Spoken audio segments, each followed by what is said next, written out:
In China, there's blanket coverage of the Communist Party's Congress after President Xi Jinping used the occasion to promote the country's achievements. Kerry Ellen from BBC Monitoring has been looking at reaction to the Congress and the way it's being publicised. There's been blanket coverage for people within China to receive this, but actually not that much reaction. So people waking up this morning, what they've done, if they've turned on the television, they've seen on practically every TV station, there's been live coverage of the Congress opening. Same with radio. You've had China's national radio, again, showing live coverage. So people haven't been able to listen to anything else. And on a newspaper stands, all of the newspapers, practically national newspapers, regional newspapers, have had headlines devoted to the coverage. But because there's been such an extensive campaign to push this and to tell people it's here, there's been actually quite minimal reaction to it. I think people have been a bit taken aback by just how large the scale of the campaign has been. You mentioned the scale of the campaign, you mentioned newspapers. Have they tried to engage young people in particular?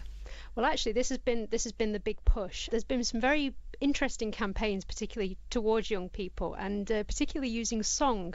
So there have been a number of actually rap videos that have been released by newspapers and other influential figures, but yeah, with the backing of the state, that have used the communist messages of President Xi Jinping and have turned these into funky rap songs. And we've seen similar things like this before with the 5-year plan and the People's Liberation Army anniversary, because these are almost kind of quite dull events. I mean, traditionally they've been quite serious. We've had these kind of really unusual pop videos that have been launched within the past few years to kind of try and kind of entice young people into understanding them a bit more. And what about censorship? With something that's as big as this, the online censors will be really strict, and they'll try and clamp down on people trying to protest online or to post anything that might be politically sensitive.